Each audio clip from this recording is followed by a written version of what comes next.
Bonjour à toutes et à tous et bienvenue dans Jour de course, l'émission qui vous fait prendre la roue d'un coureur le temps d'une course. Et aujourd'hui, on est à Avignon pour la 4e et dernière étape du Tour de la Provence. Et on va suivre Romain Combaud, le coureur de l'équipe Nippo Delco One Provence. C'est parti. Bonjour, super boulot.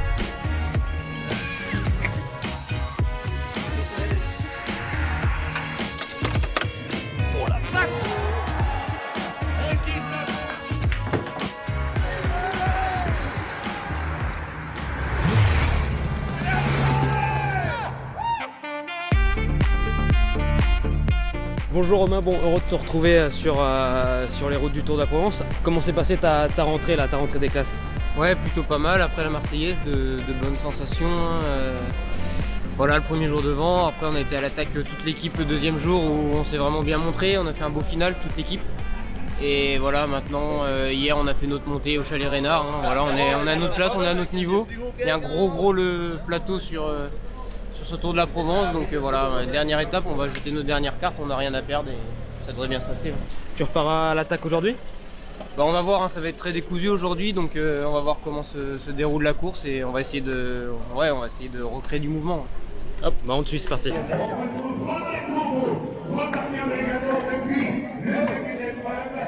Allez, avant de partir pour cette étape entre Avignon et Aix-en-Provence, on a demandé l'avis de certaines personnes sur Romain Combaud, ses équipiers ou encore son directeur sportif. C'est le micro-trottoir, c'est parti. Romain Combaud, c'est un élément très important de notre équipe. C'est un très bon coureur. C'est un super mec, que ce soit dans le vélo ou même à côté du vélo. C'est quelqu'un de fiable, qui n'hésite pas à se dévouer pour l'équipe, sur qui on peut compter et c'est très important. Il est simple et tranquille, mentalement c'est un super type. Romain Combaud, déjà, c'est un homme attachant. Ça, c'est important. Je souhaite qu'il en gagne une belle. C'est un coureur vaillant, c'est des coureurs qu'on aime avoir dans son équipe. Qui va toujours de l'avant, offensif, toujours de bonne humeur et qui met du cœur à l'ouvrage. C'est un coursier, comme on dit dans le jargon. Ouais. Personne ne vous dira de mal de Romain. C'est quelqu'un de très apprécié dans le peloton. Et ça, c'est déjà, pour moi, une première victoire et quelque chose d'important pour un coureur cycliste, que d'être reconnu par ses pairs. Allez, maintenant le départ qui se rapproche et on va prendre la direction tout de suite de la voiture de directeur sportif avec Risto Zaïkov qui va nous faire vivre cette étape. C'est parti. Il faut pas la manquer cette échappée. Il risque d'y avoir du monde, il est costaud et il y a de grandes chances qu'elle aille au bout, alors on la manque pas. Hein. Qui a été désigné pour essayer de partir dans cette échappée aujourd'hui? Romain, José Gonzalez et en partie les autres aussi qui doivent donner un coup de main pour la réussite de cette échappée. Il y a un petit groupe qu'avec des costauds là devant, hein, avec des Stannard, Chadaga et compagnie, ils sont 6 ou 7, mais il n'y a que du lourd. Hein. Gars, faites attention, hein. Vous êtes au pied de la bosse. 15 secondes d'avance sur le 81 à Brandel, Israel Startup Nation, 71 Doul Ineos, 182 Combo Nippo Delco Provence et le 45 Garrison de Koenig Quick-Step. Allez, Nippo Delco Provence.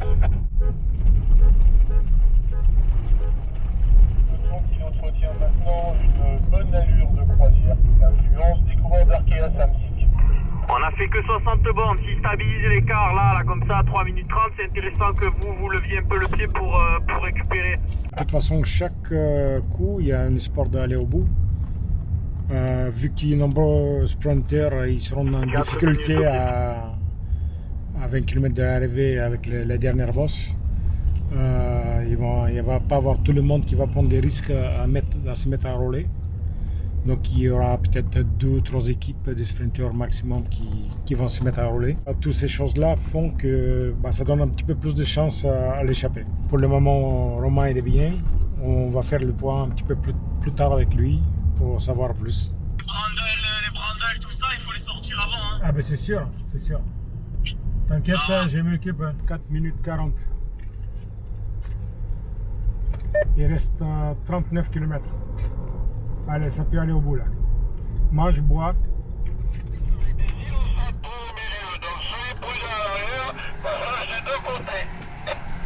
Non, ISO, c'est ISO. C'est pas de l'eau. toi. ISO.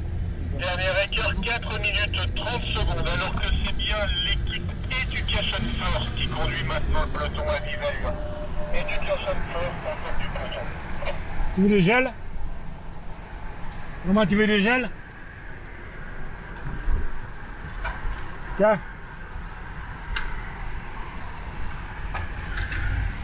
Garrison de l'équipe de Canuck Quick-Step a subi un problème mécanique. Il a été légèrement décroché par ses compagnons d'échappée, mais il est en train de revenir. Allez, Romain, ça peut être aller au bout. C'est toujours 4,30. Hein.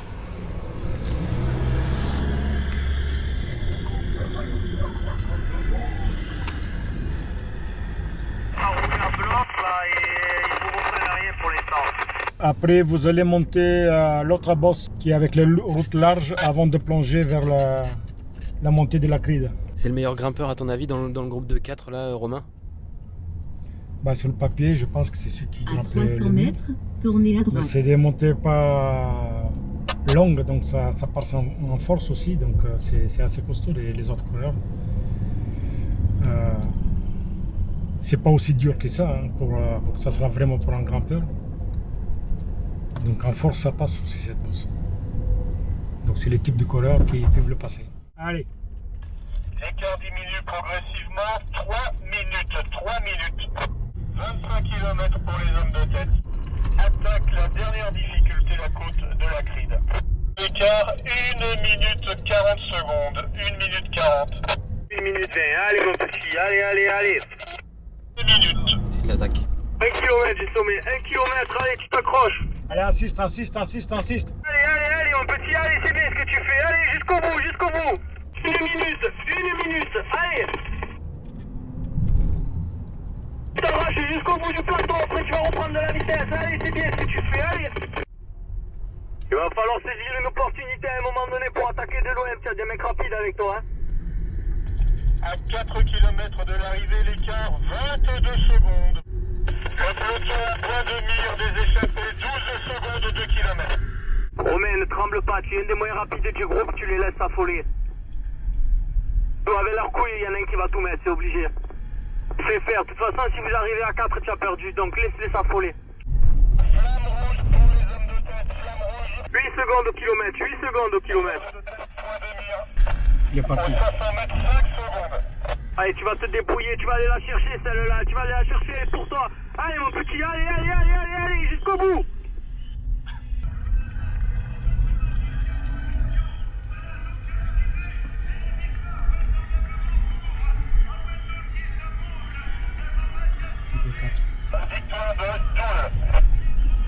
C'est bien les mecs, vous avez fait une belle étape aujourd'hui. Il a fait ce qu'il fallait. Et... Ouais, il a tenté. Et ça prouve bien que ça vaut le coup de courir toujours dans une échappée, quoi. Parce que ça allait au bout et d'ailleurs je suis sûr que c'est grâce à son attaque qu'il ne s'est pas revenu. Parce que ça a rehaussé le tempo et ça a recausé même si c'est 10 secondes d'écart. C'est grâce à lui qu'il est échappé et allé au bout en fait. Belle étape. Bravo Romain.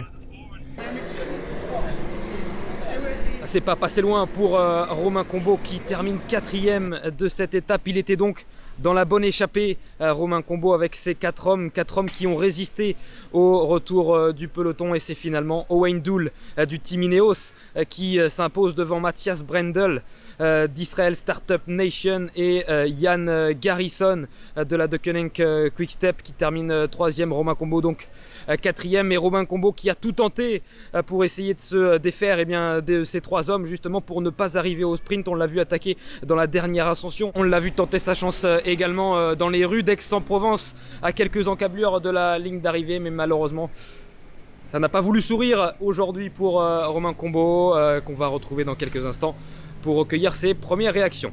Mon Romain, 4e dans la bonne échappée, celle qui va au bout. C'est passé tout près.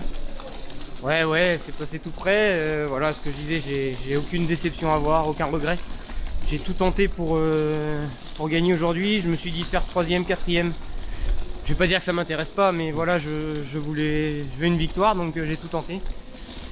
Et voilà, ça a pas marché. J'étais aussi avec trois autres coureurs très forts, surtout Doul de Ineos, je pense, qui était au-dessus du lot. Et voilà, je suis tombé sur plus fort, pas de regret à avoir, mais pas de déception non plus, parce que voilà, hein, quand c'est à la pédale, c'est à la pédale.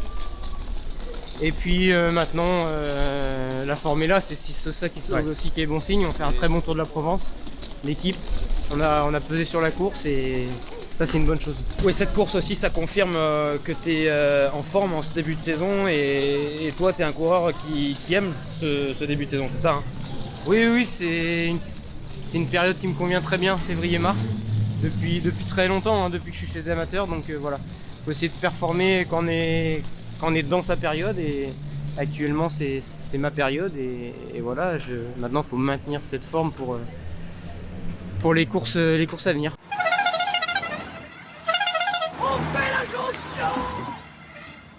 L'interview, la jonction, le principe est très simple, Romain. Il va y avoir des phrases et tu vas devoir les compléter, c'est parti. Alors, quand on me demande ce que je fais dans la vie, je dis que je suis cycliste professionnel. Ça paraît bizarre au regard des gens, mais bon, on arrive à en vivre et voilà. Donc, faut développer, leur expliquer qu'est-ce que c'est le métier, mais voilà, je dis la vérité, je suis cycliste. Et quand on me demande, je fais le Tour de France, voilà, ouais, c'est la question qui revient tout de suite. Et donc, faut expliquer aux gens qu'on est une équipe de 2e division. Et que c'est sur invitation, donc voilà, c'est un petit peu plus compliqué à expliquer, mais on y arrive. Si je n'avais pas été cycliste, j'aurais été... c'est compliqué, mais... Voilà, j'ai été à l'armée et juste avant, j'avais passé mes concours pour rentrer en école de gendarmerie, sous-officier de gendarmerie, donc je pense que j'aurais été dans un ministère, que ce soit l'intérieur ou la défense. Quand je suis pas sur mon vélo, j'aime passer mon temps libre. J'aime bien bricoler, c'est beaucoup de bricolage. J'adore la période hivernale justement pour bricoler, pour aller à la chasse, pour me divertir et c'est des choses que j'affectionne. Je fais construire une maison, donc j'y passe pas mal de temps aussi. Une maison près de Clermont-Ferrand, c'est ça, hein? À côté de Clermont-Ferrand, ouais, un tout petit village à côté de Clermont-Ferrand. Ouais. Dans ma carrière, mon meilleur souvenir, c'est sur Paris-Nice, quand je me suis fait reprendre au kilomètre avec Pierre-Roger Latour. C'est voilà, une étape de plaine qui était destinée aux sprinters. C'était terminé au sprint, mais les équipes de sprinters ont eu chaud parce qu'il y avait un retour vent favorable et on a réussi à résister. Et malheureusement, c'est fait reprendre. C'est l'un de mes meilleurs souvenirs. Ouais. Aujourd'hui, dans ma carrière, il me manque une victoire. Hein. Aujourd'hui, je suis pas passé loin, mais voilà, c'est ce qui me manque. Hein. Il y a vraiment une gagne. Si je vais gagner une course, je rêverais que ce soit. J'ai pas de course particulière. Tant que c'est une belle victoire, une belle classe 1, une belle hors-classe. Voilà, et une victoire chez les pros, c'est une victoire chez les pros et il n'y a pas particulièrement de courses qui font rêver pour moi, mais il y en a qui sortent du lot, mais voilà, j'en citerai pas. Bon, au début de cette interview, la jonction, on a parlé du Tour. C'est vrai que tu ne l'as jamais fait, mais je crois que le manager de ton équipe, Frédéric Rostin, aimerait y participer. Alors, Nippo Delco One Provence sur le Tour de France, c'est possible? Ouais, je pense que c'est possible. Après, voilà, faut performer, faut montrer qu'on est là. Comme une course comme le Tour de Provence, on montre qu'on est opportuniste, qu'on rivalise avec les World Tour, donc il n'y a pas de raison. Voilà, maintenant, faut faire notre place et je pense que ça viendra dans les années à venir, même j'espère dans un futur très proche. Ton programme de course, où vas-tu dans les prochaines semaines là? Là, je vais enchaîner avec le Tour du Haut-Var la semaine prochaine et ensuite on attend la sélection officielle pour Paris-Nice début mars et voilà. Je ferai certainement la passe sur Dromardèche si jamais je suis sur la course au soleil au début du mois de mars. Et ensuite, c'est ça, si j'ai bien compris, c'est des courses que tu vas découvrir à l'étranger parce que tu as demandé à ce que ton calendrier en 2020 change un peu d'habitude, c'est ça? Ouais, j'ai envie d'évoluer, oui et non. J'ai fait beaucoup les courses en France et j'ai envie d'aller un petit peu plus en Espagne, un peu plus en Italie sur des courses qui sont ouvertes et des courses qui me conviennent bien. Donc voilà, j'ai envie de diversifier un petit peu mon calendrier. Merci Romain de nous avoir permis de te suivre sur le Grand Prix La Marseillaise et puis sur cette dernière étape du Tour La Provence. C'est pas passé loin aujourd'hui. Tu retenteras de repartir en échappée bientôt, j'imagine? Oui, voilà, faut être opportuniste et ça sourira un jour. Merci à toi et merci à toute l'équipe Nippo Delco One Provence. Et on se retrouve très vite pour un nouveau jour de course. Salut!